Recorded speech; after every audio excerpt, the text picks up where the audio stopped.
I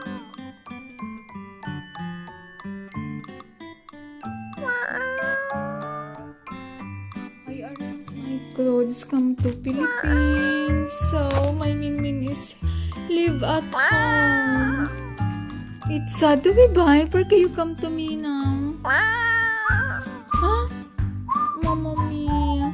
I come in the Philippines and my Mimi is living here at home alone. Kitsay, Mimi, why you checking my clothes? You want come inside? Ah, you want come inside? Ciao, amore mio, ciao. You take care here at home, okay? You want come with me in Philippines? You want come with me? My cat like come with me in the Philippines, guys.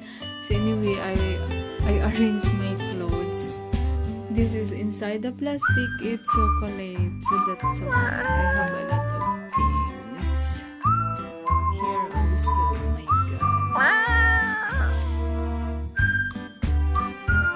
Mama mia, my Mimi like come in the Philippines. Why you come inside my bag when I arrange my bag, amore mio? Kitsay. My God, him sitting there, guys. Mimi, I not finish to arrange. I not finish arrange my clothes. Where can you come inside my clothes, me? Huh? You want come with me in the Philippines? My God. My cat come with me in the Philippines, guys. Come outside, Mim. Come here. Don't come with me. No, come with me in the Philippines. You want come with me in the Philippines? Huh? Ay, palo-palo you ka dyan eh, no? You have the ticket. Mama mia.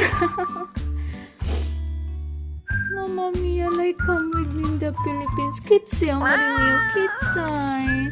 Huh? Ang arte mo, nasisipon mo ako. Malis ka dyan. Hindi pa ko tapos nag-ayos. Tingnan mo, ang dami kong kalat. Karton ganito. So my cat is still there inside. How I arrange this? Mimi! Come here inside the carton. Here. Here inside the carton. Mimi, come. Not there inside my bag. Ang dami kong kalat. Nandyan ka na naman. Yeah guys, my cat's like inside kasi sabi ko pupunta ko